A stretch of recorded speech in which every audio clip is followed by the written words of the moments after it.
I see here in this courtroom and from the submissions that I've reviewed, two families in grief. Regardless of what I do here with Mr. Silva, this is not going to bring back Aaron Strong. It's not going to take away from you, Mr. Silva, the fact that you have to live with your actions in this case. And they were reckless, and they were homicide.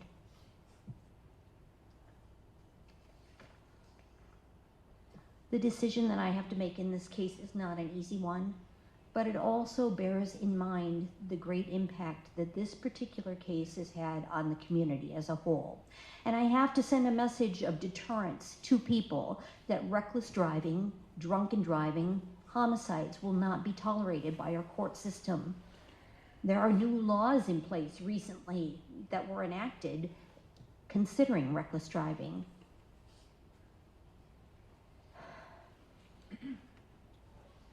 And those laws aren't made by me, but they're laws that I have to consider.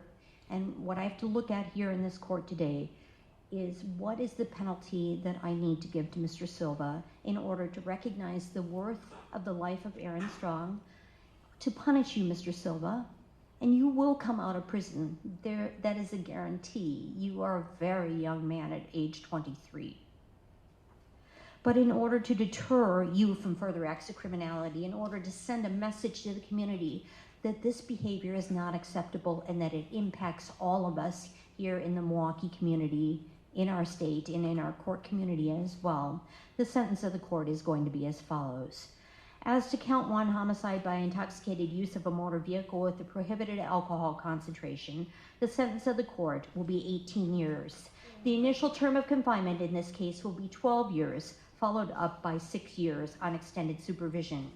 Mr. Silva, the time that you are confined in prison can be extended if you violate any prison regulation or if you refuse or neglect to perform any required or assigned duties. If your time in prison is extended under this bad time provision, you could be required to serve up to the total length of your sentence. The penalties that can be imposed by the Department of Corrections are 10 days for the first offense, 20 days for the second offense, and 40 days for the third and each subsequent offense. In addition, if you are placed in adjustment, program, or controlled segregation status, your term of confinement can be extended by a number of days equal to 50% of the number of days that you spend in adjustment, program, or controlled segregation status.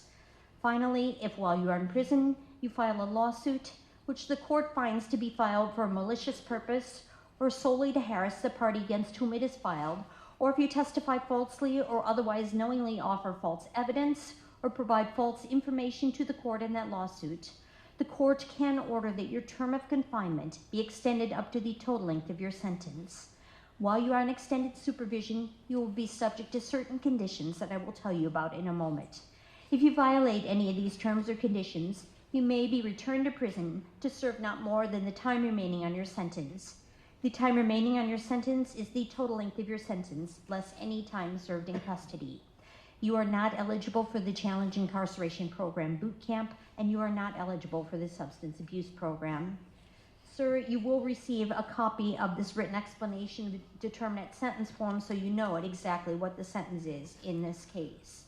But before I give you that, I need to explain the conditions of your extended supervision. Upon your release after serving the initial term of confinement, on extended supervision, the following conditions will apply. First and foremost, you are to have no new law violations rising to the level of probable cause. That means you have to stay out of trouble. Secondly, you need to cooperate with your agent, keeping all office visits and home visits at the direction of your agent. Your agent is there to help you carry out the court's orders. Those include the following. I want you to undergo and complete an alcohol or drug assessment and comply with all recommended treatment and care. You must also do that as a condition to try and reinstate your driver's operating privileges. You must maintain absolute sobriety and submit to preliminary breath tests and random urine screens at the direction of your agent to ensure that you are absolutely sober. Further, sir, you are to have no contact with the family of Aaron Strong or Grace Lutheran Church. I'm also ordering that upon your release, you obtain and maintain employment, schooling, or a combination thereof. I find you to be exceptionally intelligent, and I hope that while you're in the institution that you will continue to learn and educate yourself, and I think that you will do well upon your release if you continue in that direction. You have a lot of potential, sir. You just have to continue to develop it as you grow and mature. You are to have absolutely positively no contact with firearms. You must pay supervision fees at the direction of the Department of Corrections. Further, sir, you must pay all court cost fees and assessments, including giving a sample of your DNA to the state crime lab and paying the DNA surcharge, as well as I'm going to order an ignition interlock device be placed on any vehicle that is registered to you or titled in your name. That IID must be in place for a period of 5 years after the confinement. The initial confinement in this case is done. And you must pay for the installation of that device as well as any fees and any OWI surcharges that are ordered by the Department of Transportation. Restitution in this case shall be set in the amount of $806.55 to Abby Strong. In addition, sir, I'm ordering that your driver's operating privileges be revoked for a period of 5 years.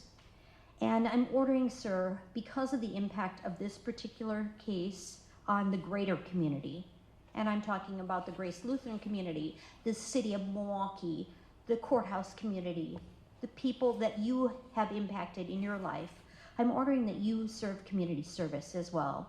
You must perform 100 hours of community service while you are on extended supervision.